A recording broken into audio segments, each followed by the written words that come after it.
Bienvenidos estudiantes. Hoy día vamos a empezar nuestra primera sesión de aprendizaje. Para ello vamos a observar el siguiente video. ¿Qué sucederá cuando los humanos desaparezcan? Estemos atentos. ¿Qué sucederá cuando los humanos desaparezcan? El tema de nuestro vídeo es bastante inusual. Imagínate que todos los habitantes del planeta desaparecieran de repente. La razón no importa, simplemente imagínate cómo sería. Ahora te contaremos qué es lo que va a pasar después de que nos hayamos ido. Horas después de que la humanidad haya desaparecido, se apagará la iluminación en todo el mundo, ya que la mayoría de estaciones funcionan con energía fósil. Sin humanos no habrá nadie para cargarlas, así que dejarán de trabajar. Pasadas 48 horas, las plantas nucleares entrarán en modo seguro por la caída repentina en el consumo de energía. Los molinos de viento dejarán de funcionar cuando se acabe el lubricante. Los paneles solares se verán inutilizados a causa del polvo. A excepción de las regiones que reciben energía gracias a las centrales hidroeléctricas, el planeta se quedará sin electricidad. Al oeste de los Estados Unidos, los generadores de la presa Hoover trabajan gracias al agua del lago Mead. Por eso puede trabajar autónomamente durante varios meses e incluso años. 2 o 3 días después de que desaparezcamos del planeta, la mayoría de subterráneos en el mundo se inundarán porque no habrá humanos para operar las bombas que los protegen. A los 10 días los animales domésticos morirán de inanición y deshidratación. Millones de pollos y vacas, así como otros animales de granja, morirán. Aquellos que logren escapar deberán luchar despiadadamente para sobrevivir. En el terrible mundo de la vida salvaje no habrá lugar para gatos decorativos o razas de perros. Ellos serán los primeros en morir. Las cortas piernas de los bulldogs o las pequeñas mandíbulas de los terrier serán su mayor y más mortal desventaja. Los perros grandes se reunirán en manadas y cazarán a las razas más pequeñas y a otros animales. Tras unas semanas no quedarán razas de perros pequeños en la faz de la Tierra. Pasado un mes de nuestra desaparición, el agua usada para refrigerar las plantas nucleares se habrá evaporado. Esto resultará en explosiones más fuertes que las de Fukushima o Chernóbil.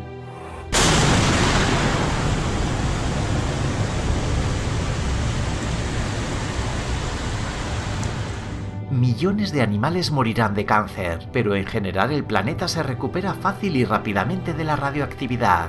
Un año después, extrañas estrellas empezarán a caer del cielo. Son los miles de objetos que hemos puesto en la órbita terrestre durante nuestra historia. Los satélites que se encuentran más lejos caerán tras varios años. Luego de 25 años, 3/4 partes de las plazas y las carreteras estarán cubiertas de vegetación. Y allí donde hay plantas, hay animales herbívoros. Y donde hay una posible presa, habrá un depredador. Los perros que sobrevivan se cruzarán con los lobos que habrán invadido ya las ciudades.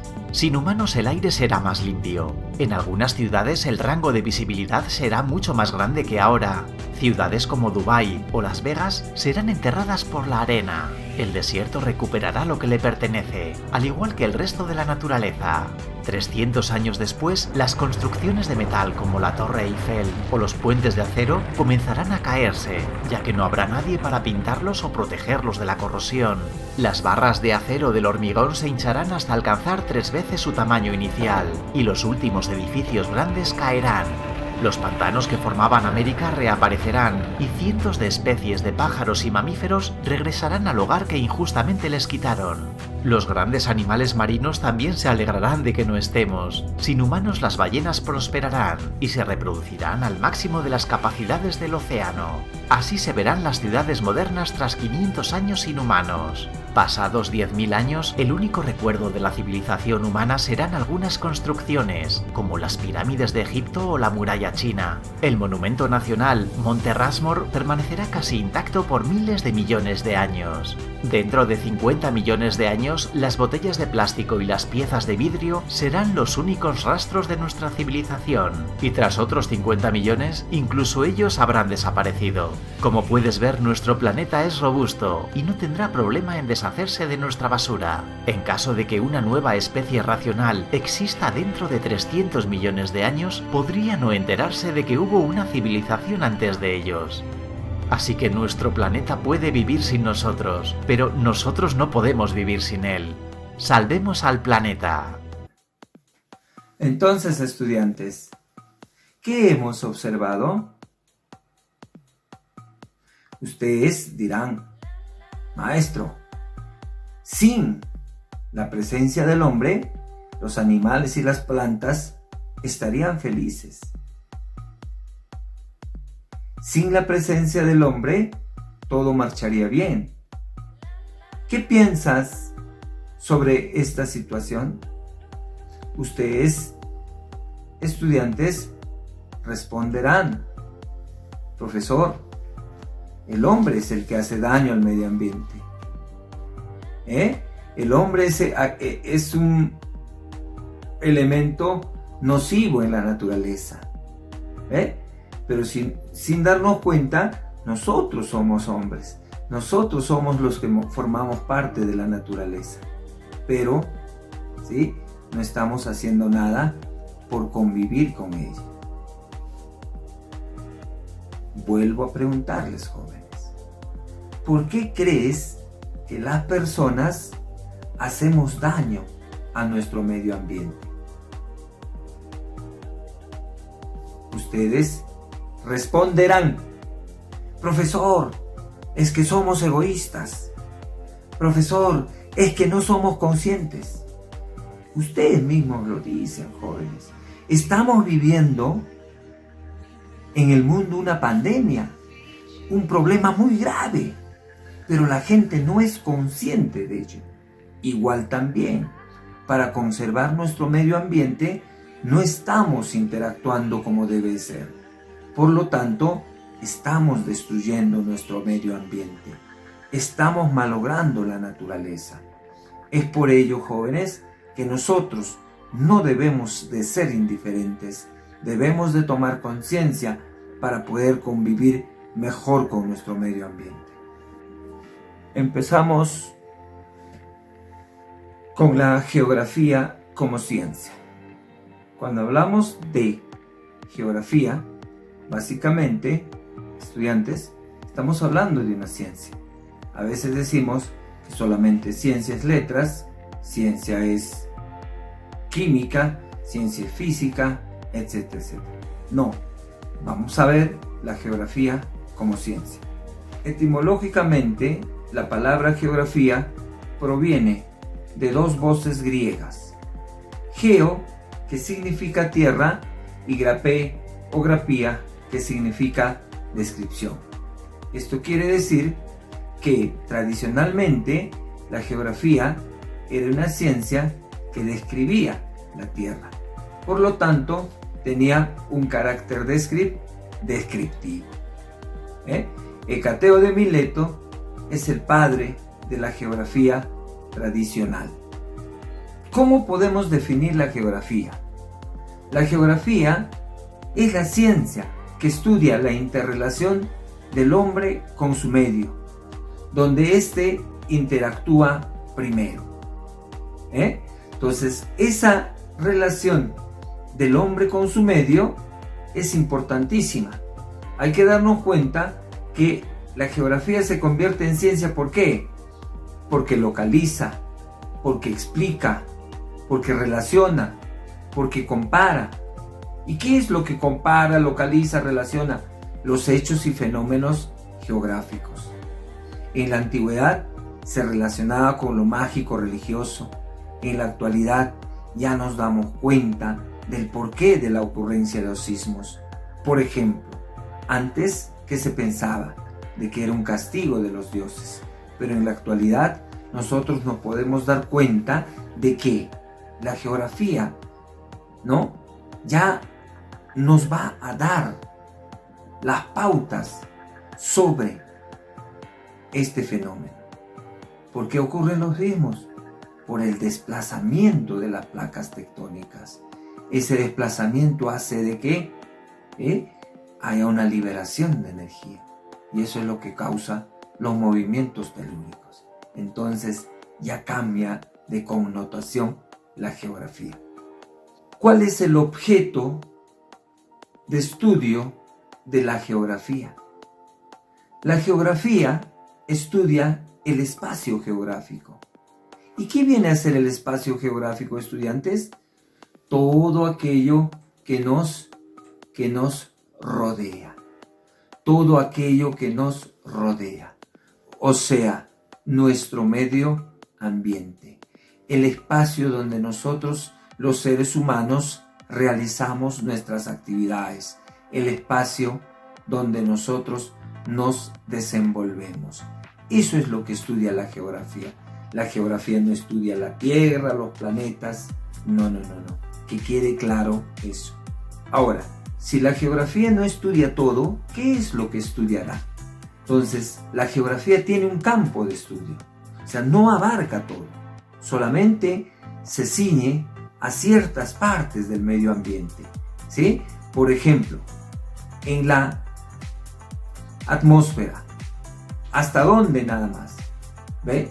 En la atmósfera. Hasta la troposfera, 18 kilómetros. En la hidrosfera, hasta la zona fótica, 200 metros bajo el nivel del mar. Y en la geósfera, hasta el cial, 3 kilómetros. ¿Qué quiere decir entonces ello? De que el campo de estudio de la geografía vendrían a ser todas las áreas accesibles a nuestra actividad como seres humanos. ¿Ok? Dato importante, ¿eh? Dato importante que ustedes deben de tener en cuenta. El espacio geográfico. Como ya dijimos, el espacio geográfico es nuestro medio ambiente. Ustedes pueden observar en la diapositiva, ¿no?, lo que es el espacio geográfico. Básicamente, allí estamos viendo un espacio, ¿sí? Un espacio natural, y también hay muy pequeño. Si ustedes tienen una buena visión, van a ver pues ese puentecito, ese mirador construido en las cataratas, ¿no?, que vendría a ser un espacio cultural. Entonces, en el espacio geográfico hablamos de dos elementos fundamentales: elementos naturales y elementos culturales. Elemento del espacio geográfico. Elementos naturales. ¿Cuándo decimos que son elementos naturales? Decimos que son elementos naturales a aquellos que se forman por acción física, por acción de la naturaleza. Nosotros, por ejemplo, tenemos las montañas, las lagunas, los lagos, los nevados, los ríos, la flora y la fauna. Todos estos elementos se han formado por acción de la naturaleza. ¿Ok? Por lo tanto, son elementos naturales. Allí estamos observando, ¿no?, el Nevado Alpamayo, que queda en nuestra región, específicamente en la provincia de Huaylas. Es el nevado más hermoso del mundo. Por ello es que lo hemos considerado allí. 1966, en una exposición escénica en Múnich, fue elegida como tal. Elementos culturales. ¿Cuándo podemos decir que son elementos culturales?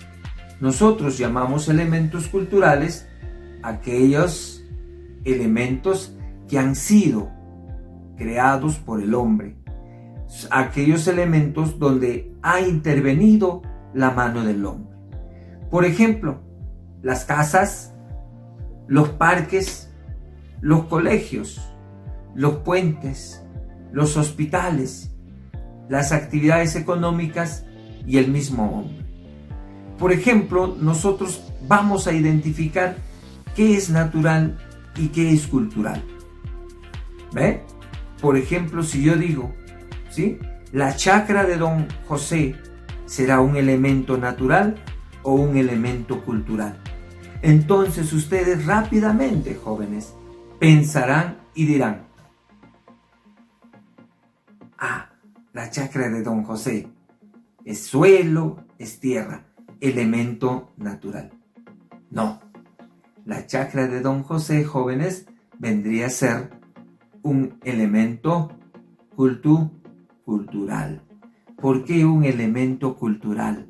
Porque ya Don José ha sembrado en la chacra, ha intervenido allí. Por lo tanto, deja de ser natural y se convierte en cultural. ¿Ok? Por ejemplo, si yo les dijera, ¿sí? Sin ir muy lejos nomás acá, algo muy importante, la central hidroeléctrica del Cañón del Pato. Ustedes inmediatamente me dirán, profesor, es un elemento cultural. Pero si yo les dijera el Cañón del Pato, ustedes dudarían.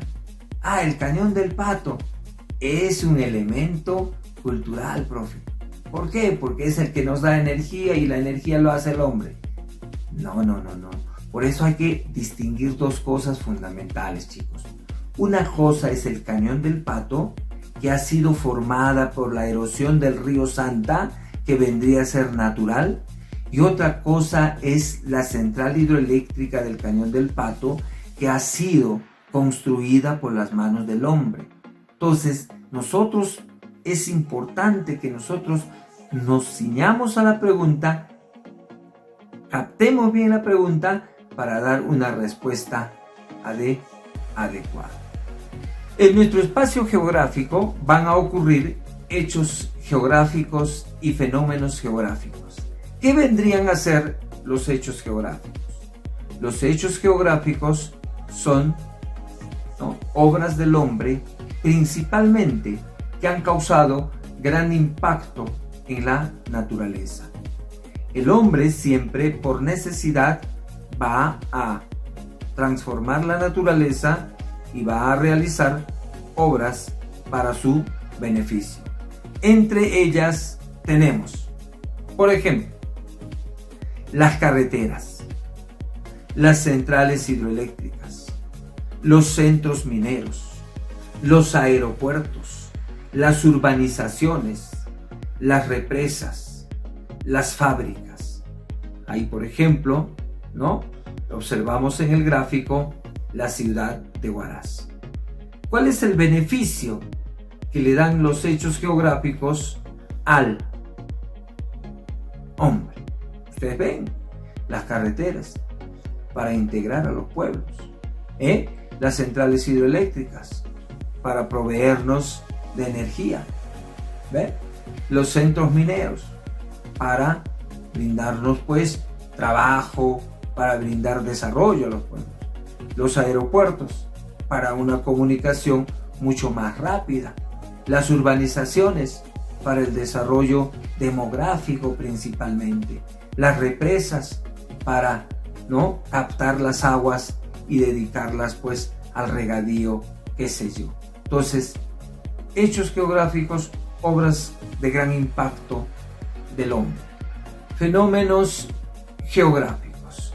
Los fenómenos geográficos son eventos, procesos de repercusión mundial, nacional, regional y o local. Los fenómenos geográficos, jóvenes, se caracterizan por ser inevitables, incontrolables, impredecibles. Los fenómenos pueden ser físicos, biológicos, sociales. Los fenómenos físicos, normalmente ustedes lo conocen como fenómenos naturales. Son provocados básicamente por acción de la naturaleza. Entre ellos podemos decir los sismos, los huaicos, los aluviones, los huracanes, las lluvias torrenciales, las sequías, los maremotos, etcétera, etcétera. Lo más común para nosotros en nuestra región, nos estamos expuestos básicamente a los sismos y a los aluviones. Es por ello que en nuestra región y en el Perú principalmente, porque todo el Perú se encuentra en el Círculo de Fuego del Pacífico, que es una área muy vulnerable ante los sismos, hacemos nosotros nuestros simulacros, 3 al año, 4 al año, qué sé yo, para tratar de convivir con estos fenómenos. No podemos estar exentos a ellos, tenemos que convivir con ellos, y esa convivencia va a evitar que haya muchas muchas muertes. Ahí podemos observar, ¿no? El terremoto de Ica, ¿sí? Un gráfico del terremoto de Ica del año 2007 y el maremoto en Japón el año 2011. Fíjense, en ambos casos causaron muchas muertes. Más letal fue el de Japón. Profe, pero si los japoneses están preparados, ¿por qué fue más letal y murieron mucha gente? Es que ellos, ¿sí? El fenómeno fue terrible. Primero un sismo de 8,2 grados aproximadamente e inmediatamente, ¿sí? Inmediatamente se produjo el maremoto, el cual les tomó por sorpresa a los japoneses. Es por ello que causó muchas muertes. Por eso en la actualidad ya los japoneses hacen simulacro de sismo y maremoto en el mismo tiempo. ¿Para qué? Para que ellos se puedan dar cuenta que hay probabilidades de poder salvar sus vidas si es que lo realizan correctamente. En el caso peruano no ocurre eso. Tenemos ciertas deficiencias, cierta dejadez a la hora de realizar nuestros simulacros. No lo tomamos con la debida responsabilidad. Los fenómenos biológicos, entre ellos tenemos la extinción de especies, las plagas, epidemias, pandemias. La extinción de especies. ¿Por qué se da la extinción de especies en nuestro país y en el mundo? Por la sobreexplotación. El hombre inconscientemente, ¿no? En su afán de querer tener más, en su afán de querer, ¿no? Expandirse, qué sé yo, destruye los campos, destruye los bosques y a su vez está destruyendo a los animales, ¿sí? Están desapareciendo especies de flora, especies de fauna en este caso, y eso es lo que pues está haciendo daño al medio ambiente. Por ejemplo, nuestra ave nacional está en peligro de extinción, el gallito de las rocas. ¿Por qué? Porque se ha destruido su hábitat. Sin ir muy lejos, acá en nuestro Parque Nacional Huascarán está en peligro de extinción el oso de anteojos. Y también la flor nacional, que viene a ser la flor de la cartuja. No se olviden. Ahora, las plagas, epidemias, pandemias es otro de los fenómenos biológicos que hacen mucho daño a la población.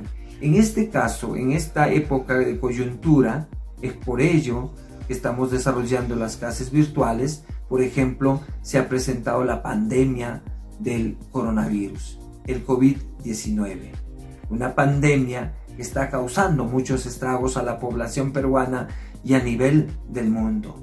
Ya van más de 300.000 muertes y más de 2 millones de infectados. Imagínense, toda una situación que no solamente no afecta desde el punto de vista de la salud a los pobladores, no solamente afecta desde el punto de vista de que van a morir o no van a morir, sino también desde el punto de vista económico, desde el punto de vista social, cultural, turístico, etcétera, etcétera. Va a traer sus consecuencias esta pandemia, jóvenes. Por eso es importante que ustedes sean conscientes de que estamos enfrentando este año, ¿sí? 2020, a un enemigo invisible. Por eso es que nosotros tenemos que tener mucho cuidado, ¿ok?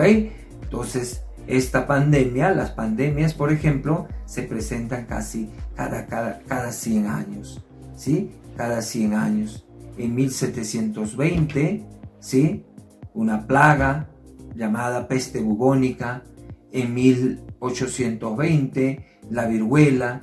En 1920, la gripe española. Y el año 2020, fíjense, el COVID-19. Fenómenos sociales.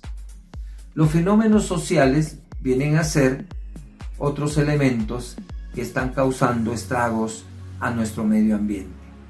Entre ellos podemos decir la contaminación, el centralismo y las migraciones. Cuando hablamos de la contaminación, tenemos que hablar no solamente, escuchen bien, no solamente de la contaminación del aire, sino también la contaminación del agua, la contaminación de los suelos, que está haciendo estragos como decía, a nuestro medio ambiente. Suelos contaminados ya no producen. Agua contaminada hace daño a la población. Entonces todo eso va generando el subdesarrollo, va generando problemas, no solamente en el país, sino a nivel mundial. Ustedes pueden darse cuenta que el mundo, casi más de 195 países, seguimos estando en un problema de aislamiento social, o sea, no salen a las calles, otros le llaman cuarentena, qué sé yo. Entonces, de una u otra parte, muchas empresas, muchas fábricas, sobre todo en los países desarrollados, han dejado de funcionar. ¿Y qué ha pasado con el medio ambiente?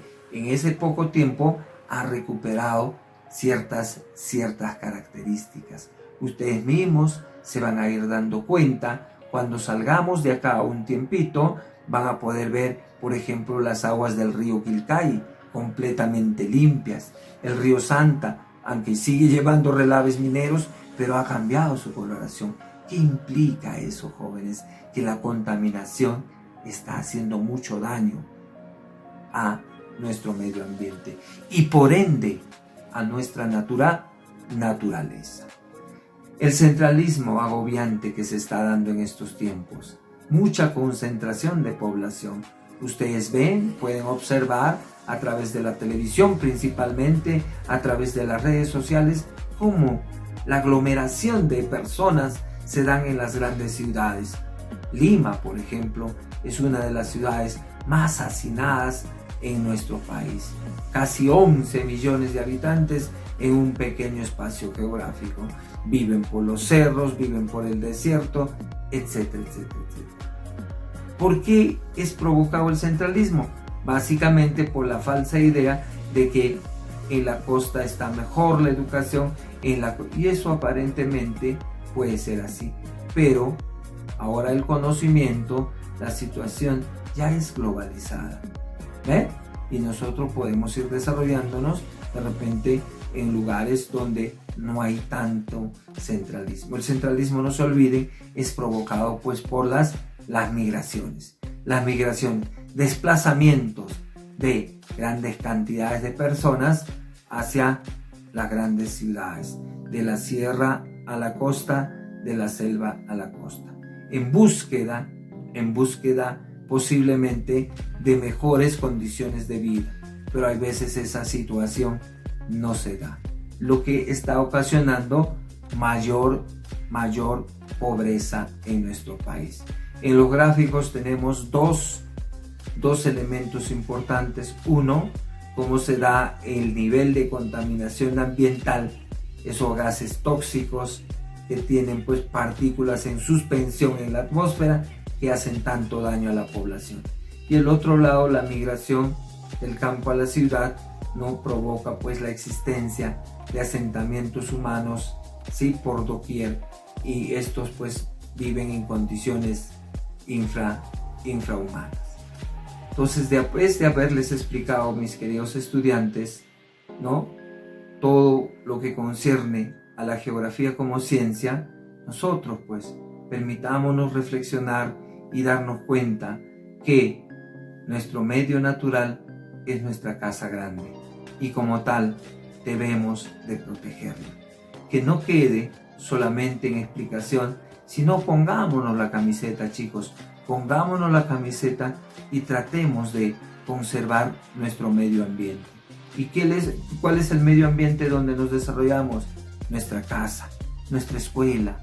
A veces nuestra escuela pues la tenemos sucia, no la cuidamos, etcétera, etcétera. Es nuestro segundo hogar, por lo tanto debemos mantenerla limpio, debemos mantenerla en condiciones favorables para nuestro desarrollo.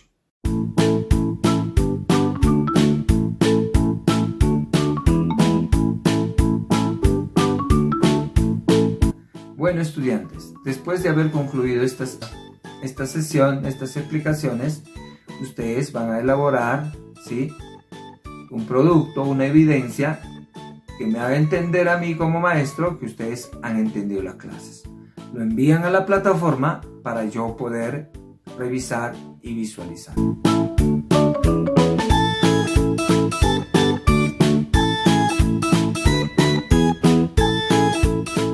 plantear dos ejemplos, ¿sí? Dos ejemplos de lo que es un producto. Por ejemplo, el primer ejemplo, la primera evidencia, ¿sí? Dice la interrelación del hombre con su medio. Por ejemplo, ahí dice, ¿cómo el hombre se interrelaciona con su medio? ¿Cómo el hombre interactúa con su medio? Podemos decir, por ejemplo, aprovecha los recursos de la naturaleza. ¿Se dan cuenta? Sencillo. Otro, los hechos geográficos como elemento de desarrollo. ¿Sí? El hombre se relaciona, pues, ¿no? Tiene que construir carreteras ¿para qué? Para poder integrar los pueblos, para poder abaratar los costos. No es que las carreteras sirven para que se desplacen los vehículos nomás, sino tienen una importancia más allá de lo que nosotros pensamos. ¿Sí? Por ejemplo, también podemos deducir y decir la interrelación del hombre se da también, ¿no?, a través de la clase de fenómenos geográficos y cómo convivir con ellos, cómo nos relacionamos con los fenómenos y cómo podemos convivir con ellos.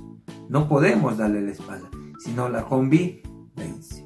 También otro, cómo el hombre se relaciona con el elemento natural y cultural. El hombre aprovecha la naturaleza, el hombre dentro de una sociedad se desarrolla. Entonces todas esas cositas ahí en el ejemplo ustedes la van a ir plasmando también de acuerdo a las preguntas que se les pueda hacer. Ejemplo número 2. En el ejemplo número 2, por ejemplo, ¿sí?, ustedes tienen que plantear de acuerdo a ciertas situaciones,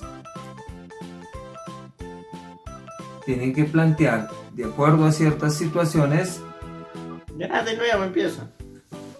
Ya.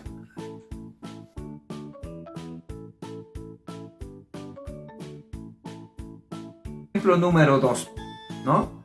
Nos dice pues, ¿cómo podríamos salvar las aguas del río Santa? ¿Ve? Yo ahí pongo 3, ¿no?, posibles alternativas de solución para poder recuperar las aguas del río Santa, que están altamente contaminadas por acción de la minería, ya sea legal o ilegal, ¿no?, cuyos relaves son vertidos allí y han pues exterminado básicamente la fauna del río. Entonces, primero, sensibilizar a la comunidad a través de una difusión publicitaria para no contaminar el agua. Sensibilizar, crear conciencia en la población para que se dé cuenta que el agua es fuente de vida. Otro, por ejemplo, realizar jornadas de limpieza en coordinación con los municipios. Muchas veces nosotros pues somos jóvenes que podemos participar de jornadas de limpieza, participar de jornadas en la cual nos permita sentir de que somos parte de este medio natural, somos parte del medio ambiente, el cual coadyuvaría a que nosotros seamos más realistas y tomemos más rápido conciencia de que nuestro espacio geográfico lo debemos de conservar y cuidar. Otro, por ejemplo, solicitar a los entes aliados para la arborización de las riberas del río. Por ejemplo, ¿no?, recurrir a las instituciones encargadas. ¿Para qué? Para hacer una jornada de arborización. ¿Para qué? Para proteger las riberas de nuestros ríos, para proteger parte de la cuenca hidrográfica.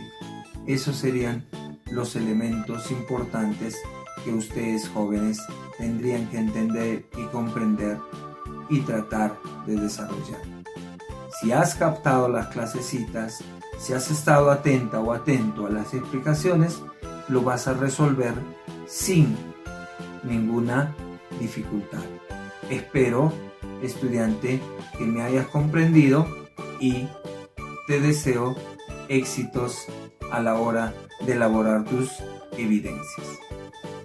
Si ustedes quieren preguntar algo, comunicarse conmigo, cualquier situación, cualquier duda que haya, recurran pues a las siguientes redes sociales con mucha confianza, que yo voy a poder absorber sus dudas y a la vez voy a ir orientándoles de la manera adecuada.